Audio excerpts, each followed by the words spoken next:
serial killers. Obviously, some of you know who they are. We have Ted Bundy, David Berkowitz, Jeffrey Dahmer, Richard Ramirez, John Wayne Gacy, Dennis Rader, Ed Kemper, and Gary Ridgway. So, as I said, I'm sure many of you could recognize some of them, but did you know they all have something in common? It's a mental condition called antisocial personality disorder. And from here, I hope to live up to expectations and give an insightful diagnosis of what it is to have this disorder in day-to-day life. I hit space, right? The arrow. Ah, perfect. Okay. So, Americans in particular have a fascination with serial killers and murderers. This can be seen by the vast majority of documentaries and shows out there on platforms such as Netflix, Hulu, PBS, you name it, they have it.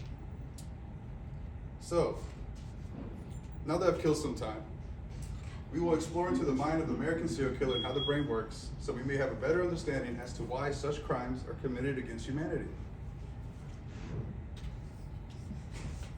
Also, one thing to note, a lot of your favorite horror villains are inspired by this mental condition, such as Michael Myers. And I always thought that was pretty cool.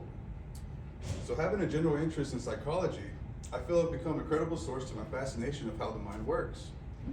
After studying this condition for the last few semesters, you could say I've become a little crazy about it. So, I hope to inspire others to research topics that interest them and have an understanding of the mind. And as you all know, I am a history major, but I have a real love for psychology, which is why I decided to do this presentation. And I just want to give a shout out to Jeff Hunt, my professor, before we keep going. So, another character, the Joker. Everyone knows how popular that's been lately, right? So, antisocial personality disorder. And as you discover more about the condition, you start to realize which characters are inspired by which mental conditions, such as psychopathy and whichever else you're interested in. So, we're going to come together on the treatment techniques used to decipher this condition and whether it's effective. Sorry, I'm getting a little lost in my cards here. So, antisocial personality disorder, sometimes called sociopathy, is a mental disorder in which a person consistently shows no regards for right or wrong, or even ignore the feelings of others. People with ASPD tend to antagonize, manipulate, or treat others harshly with callous indifference. They show no guilt or remorse for their behavior.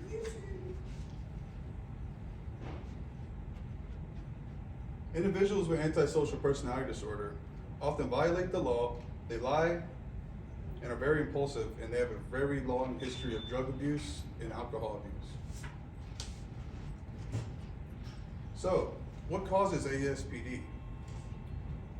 Sociological from traumatic events such as neglect, malnourishment, abuse, and many of them have a neurological effect where they become, what is the word? They have reduced intelligence and mental capacity. I'm sorry. Also, it comes from family environment, and some of it could even be related to as genetic traits. So now that we discussed the diagnosis, first I'm going to say it's medically improper to refer to someone as a psychopath or a sociopath when their condition is not their fault. I would like to play this video for you. This is a person who was a mafia hitman in New York City. And this right here is a psychiatrist who also interviewed Jeffrey Dahmer and many others, people such as Charles Manson.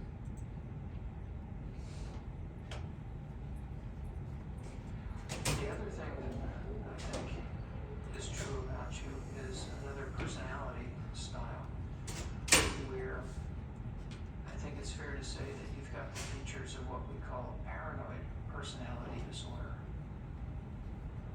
The general rule for someone who is paranoid is to trust no one, let no one get too close to you, and to never forgive anyone who does you wrong. If somebody criticizes them, or to respond with anger or to counterattack. If somebody humiliates them, then they must have revenge. About 1 to 2% of the population has paranoid personality disorder. About 2 to 3% of males and 1% of females have the antisocial personality disorder. And then there's a smaller group that has both. And it was Back to the. How do I get back to the presentation? Click the down at the bottom where you have your internet, yeah. Ah, there we go. This one? All right. Sorry, I don't need the slideshow. Okay. So a good trick for treatment is called psychotherapy or talk therapy. To help patients, it's also a lot of times in their sentencing when going to prison as a requirement for their treatment. So, in a result, antisocial personality disorder is considered among the most difficult personality disorders to treat. We have yet to find a concrete method of treatment. So in conclusion, we've discussed what ASPD is and how it can relate to serial killers. We've also bodied the psychological diagnosis of the condition and how it's treated. So I now hope you have a better understanding of what it is to have this condition and what it can do to the human mind. Thank you.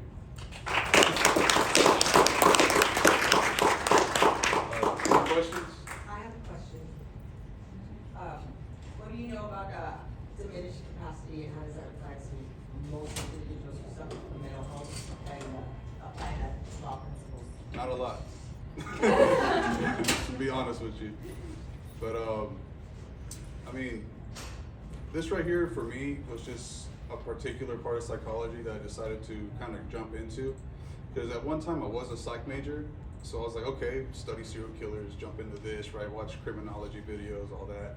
But I haven't jumped into it too far as to be able to answer that question. Although I wish I could. Sorry. That's okay. What class did you take this for?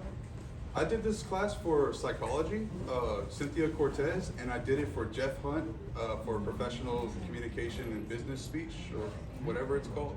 So, yeah, I just thought it was very interesting. I'm the type of student where if I can do a presentation, I'll do 2 birds with 1 stone. So basically the speech with the cards was from Jeff, and the slideshow was for psychology. Thank you.